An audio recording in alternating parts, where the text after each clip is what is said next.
freshman Moe Harkless and Rosa Harkless, Moe's mother. Moe is going to start with a statement, then Coach Lavin, then we'll take questions. Okay, hold tight.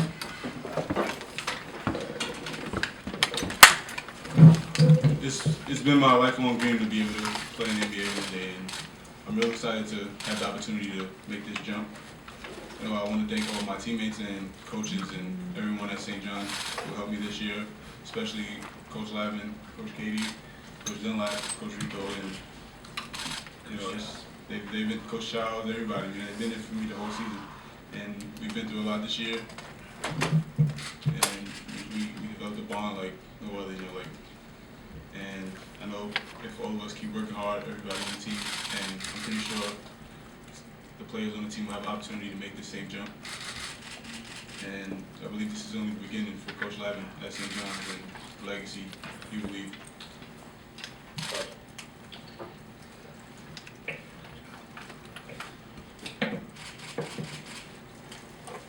Just driving over here today on a picturesque, beautiful day. I think, what is it, spring's tomorrow? Is tomorrow? Yep. Spring, initial day. So appropriate that, with spring coming, a new beginning. And for Moe and his family, couldn't be more pleased that he's taken that next step and going to realize a dream. The most rewarding aspect of coaching is to see young people realize a dream. And from a young age, Moe has wanted or has aspired to play at the highest level of basketball. And we were fortunate for a year to be a part of that journey. And we are, St. John's is grateful for his contributions this season and for what he's going to be able to do for our university moving forward, representing St. John's and our program in a manner that we'll be proud of. And from the first time I met Moe, he exhibited an old soul, very mature, and has a bearing that is unique and special. So I'm sure there's some questions, but just want to put in headlines the fact that our program is so proud of what Moe accomplished this year, and happy for him, genuinely happy for him as he moves on to realize a dream. We'll now open it up to questions for Coach Lavin, for Moe, and for Ms. Harkless as well.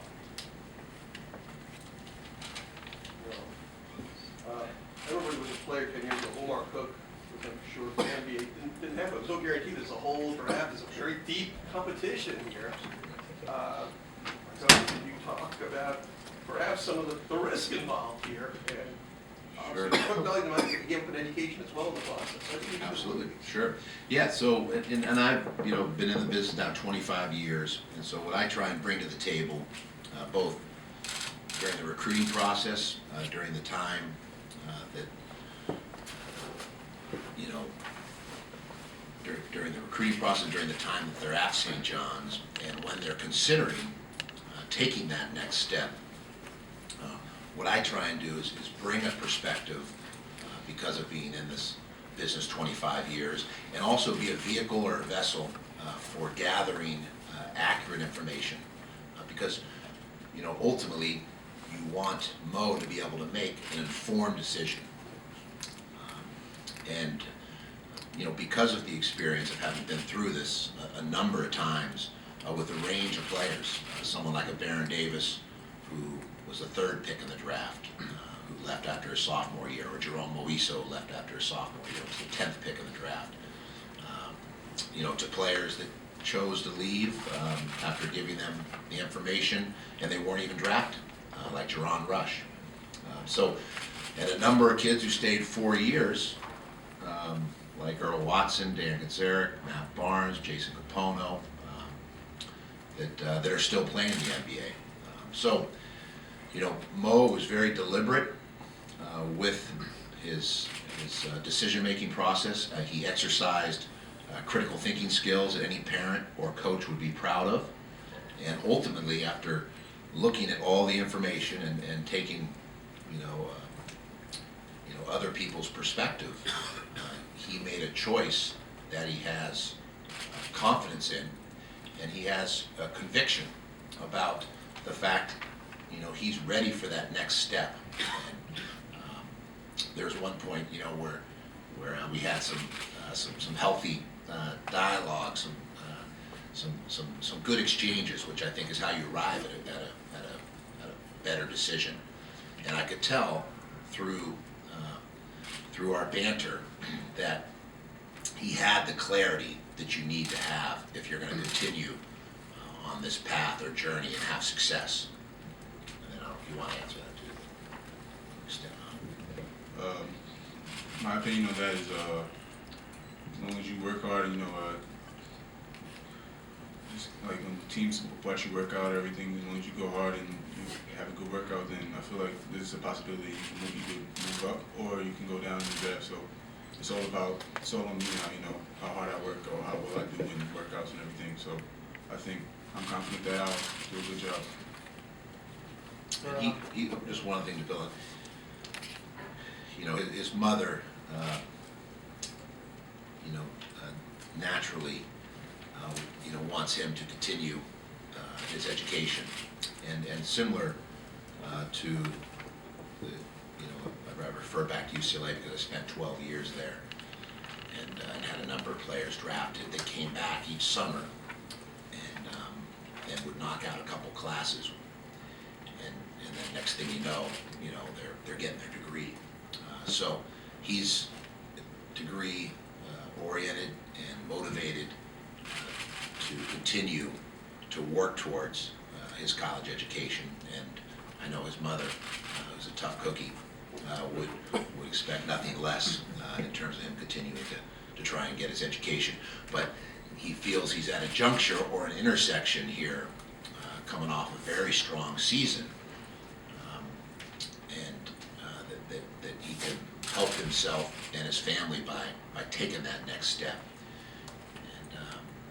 And I was thorough in terms of the people I've talked to, and it's no secret. I've heard people say as high as 13. I've heard people say, no lower than 25.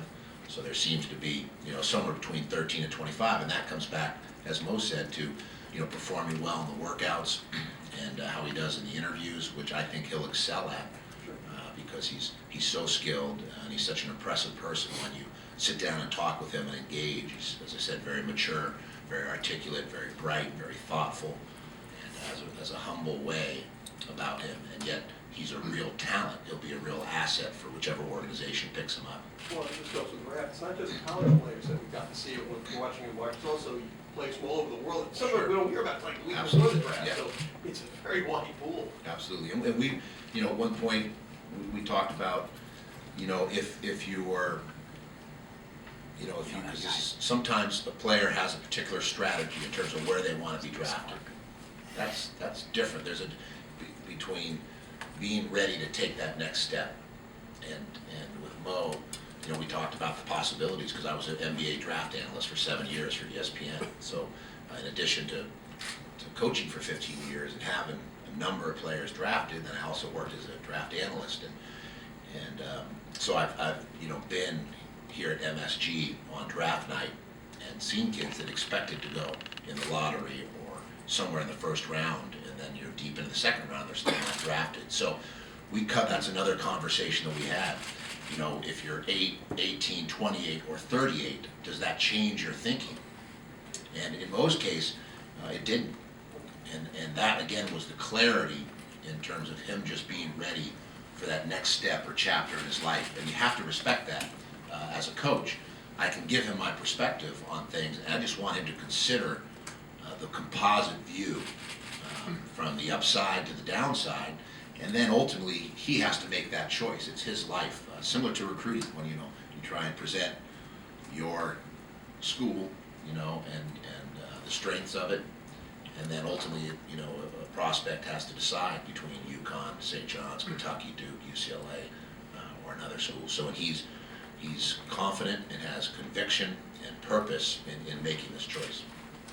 Moe and Rosa, I'm sorry, congratulations first of all. Can you just talk a little bit about when you actually made this decision, Moe, and what was it that finally convinced you to decide to do it?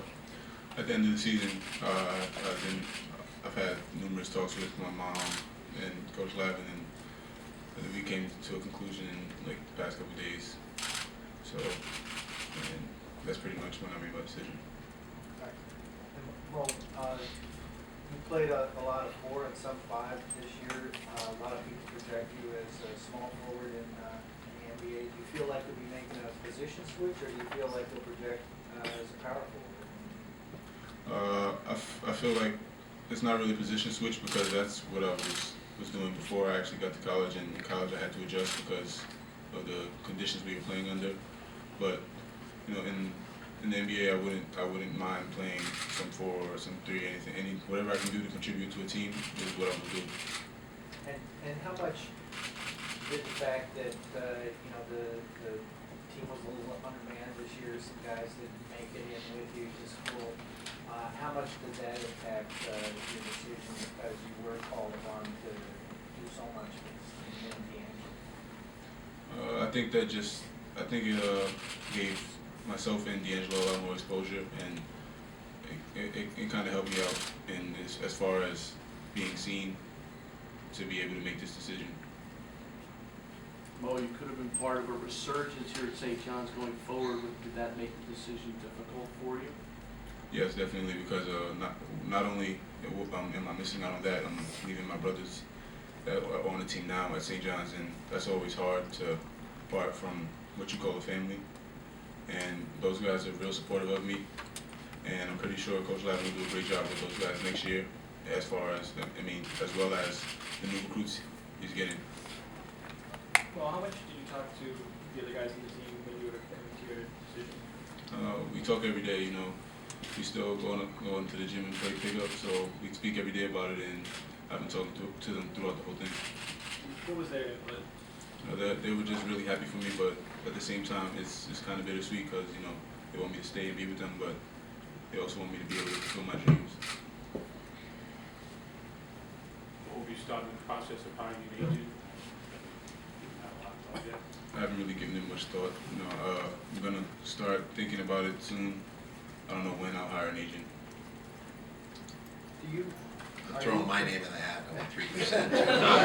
I'll give him a cut rate, inside job. Are you committed to talk to any NBA personnel now, to assess their direct view, or do you have to rely on Coach Lavin? Right now, I've really pretty much been speaking to Coach Lavin. It seems when you look at the arc of the season, the Providence game, where it was, I think, broke the record for freshmen in an opening Big East game, 32 points, and how many boards was that? 14 or something like that. Yeah, but I think that was kind of a coming out party because it was, the punctuation of, the exclamation point, because it was an opening game, and then the 11 double-doubles, I think, over the course of the year. And then the Duke game clearly, kind of took Moe's stock to the next level. And then he finished real strong in his performance against Pittsburgh in the Big East tournament, where I think he showed the ability to shoot the ball from distance, to beat people off the bounce in isolation with his back to the basket, making plays, as well as rebounding and bringing the ball up the floor. And so all of his skills or gifts were on display in those 3 games in particular, starting the Big East against Providence in that record-breaking performance, in the middle of the season against Duke with a 32 points on national TV, and then finishing the season. So there's kind of a beginning and a middle and an end, 3 kind of highlighted performances that I think kind of brought it all together and raised his stock. and the picture of him in terms of the eyes of people in the NBA seemed to really be peaked after and focused on those 3 performances in particular. Mo, did it factor into your decision at all the fact that you only played directly under Coach Lavin for 4 games? Yeah, definitely, because that's what I came here. Came to St. John's to be able to play under Coach Lavin. Unfortunately, the situation didn't allow me to play under him for as much as I wanted to. But you know, we still have a great relationship, and he's still supportive of me in this decision. Well, it's, I think people would probably say that you might have to get stronger for the NBA, that would be one thing to think about. Do you worry at all about going out this year and possibly being in that 13 to 25 range as opposed to waiting 1 year and being a lottery pick, maybe a high one? I feel like nothing's ever really guaranteed, so if you have an opportunity, you have to make the most of it. And I think now is the time for me to go. And as far as people saying that I need to get stronger or anything, you know, a lot of people said that in the beginning of this year that I wouldn't be able to play in the Big East because I'm not strong enough. So I'm just gonna keep working hard and every day and just try to make those people into believers. We walked through that point. That was again when I knew he had clarity in his decision that you come back next year, National Player of the Year candidate, Big East Player of the Year candidate, you know, John Wooden Award winner candidate, chance to go back to the NCAA tournament, leave a footprint behind at St. John's, being a New Yorker, that has more currency than maybe someone who's not from New York, you know, similar to Mark Jackson or Chris Mullin that left a legacy behind with that footprint. And again, I brought those things up just so he thinks about all the angles. And then ultimately, you know, now the ball's in his court, then he hits one back over the net. So we had some healthy volleys in conversation and banter, both in person, one-on-one, on the phone, and then also through texting sometimes at 3, 4 in the morning. We're both Nighthawks. Nocturnal ways. And what I was pleased with was through that, I think he arrived at a decision where he knew with both feet, and you know, with both feet in that decision, and with clarity, there was no ambiguity, or there wasn't not that he didn't have mixed emotions, you know. I mean, and I think he really considered, you know, both sides of this decision, and then stepped out with confidence and conviction and purpose and belief that this is the right time. And that's half the battle if you're going to be successful. When you start to climb the mountain, which he is, because this is the highest level of competition in the world, night in, night out. You're playing against the best players in the game. And he wants that challenge. He wants to climb that mountain. And he knows the air is thin. And each step becomes more on purpose as you get, you know, up to the mountaintop. So he's ready for that. And I think that's important, because if he's going to be successful at that level, that's what it's going to take. Mo, are you glad this decision is over? I mean, yeah, you know, because I'm tired of people just asking me questions, just walking through campus, you know, guys yelling out the window. One more year. One more year. I left a couple of those messages. That was me shouting from the bush, behind a tree. I told him this morning, I came in, I said, hey, let's do one. Let's if you want, you can change your mind right now. And we'd be like, psych. That would be great, but they didn't go for it. So. Steve, can you just talk about how this will help your recruiting going forward? You can point to Mo as an example of the success coming out of St. John. Yeah, I think, you know, naturally as a coach, I would love to see Mo come back next year, but at the same time, I feel equally as strong about, you know, Mo deserving the right to have this moment and to make this choice, you know, to pursue his dream. And that's what parenting, teaching, coaching, working with people is all about. You know, you want to see them grow and develop and accomplish things that they can be proud of. And so when one of your players takes that next step and is able to realize that dream, you take great satisfaction because you've played a part, you've been able to participate in that journey.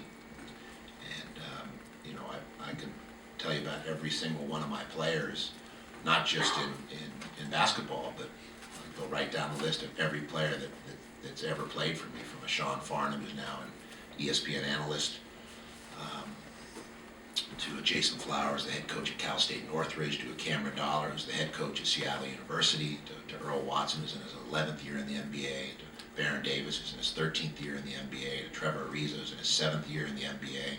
I go, and kids that are in business and in ministry and in banking. And so, when Moe steps out from St. John's and represents us in the manner that he will, it gives us some teeth.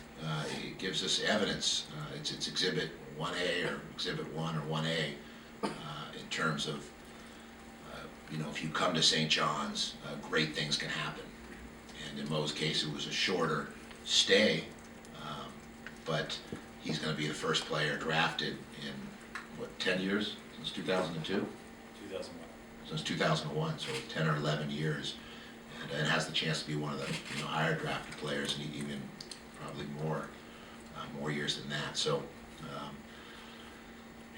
I think when you have a healthy basketball program, you need a mix of some players who are going to go out as underclassmen, and then also some players going to be around 4 or 5 years to give you the continuity and stability and the leadership but you need both. I mean, if you look at the programs that are doing well, that are thriving and succeeding, it's a mix of players who stay 4 or 5 years if they redshirt, and then players that go out as freshmen or sophomores. I call it the tortoises and the hares. You need both. The tortoises are the ones that stay 4 or 5 years, provide stability, continuity, the leadership as you try and build a culture and a program. But you also need the rabbits that can come in and impact a program right away as freshmen or sophomores. But those type of players that excel are also going to be given the opportunity to pursue their dream and play at the highest level and be able to make a nice living as a result of the gift or the skills or abilities that they bring to an organization in the NBA. They add value, and not only to St. John's, but then they add value at the next level. And they help St. John's while they're here, and they have an opportunity to pursue and get a college degree.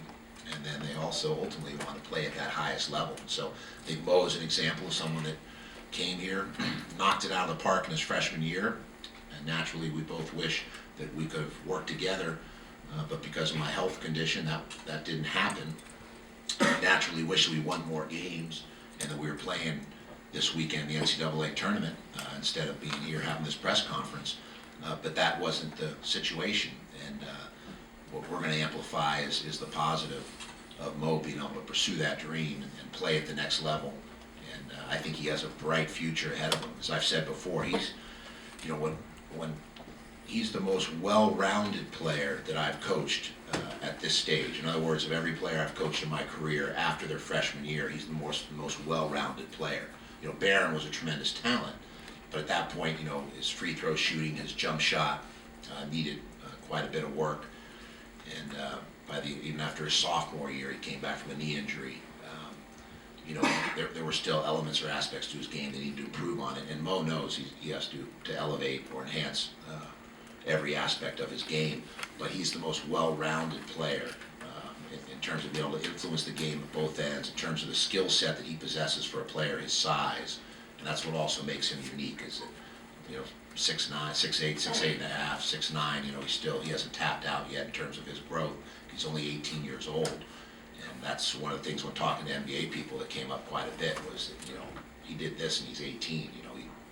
Most kids at this stage will still be in high school, going to homecoming or going through high school graduation. So and that helps him because, you're less likely to pass a player with the kind of upside that Moe has in the draft. Even though you may have some players right now in college that are more ready-made in terms of their strength, they'll be afraid to pass him. I've had a couple guys tell me that. How do you pass on someone like him that's 18 years old, has performed as well as he has, put up those numbers consistently in the most rugged league in America? You put that all together, and that really helps his cause. Now he still has work to do in terms of individual workouts. They sit you down. There's a lot of psychological testing questions, and I think he'll score even higher in those areas because of the kind of person he is. Mrs. Harkless, could you tell us about your conversations back and forth with Moe and what your input was? We spoke about it, and he was very, very straightforward. This is what he wanted to do. This was his dream. This was his goal. The way he got me to support him 100% is he promised me that he would finish and get his degree, that he would still pursue school. So as long as he gets his education, I support him in anything that he does. So what do you want to study? I'm a communications major. Any other questions for Coach or Mo or Ms. Harkless? Okay, we'll break it down. Yes. I was just saying, question for Mo. One is like, wouldn't it be surreal if, I say for instance, you get drafted either by one of the local teams or either the next or the next? There's opportunities for the next possibility. I mean, that would be a little bit surreal, you know, just being able to play in front of my family again, in the NBA all the time, and I think that would be great, you know, for me and my family. Thank you very much, guys. We're now going to break out into group interviews and one-on-ones. Coach Lavin will be right up here in the front.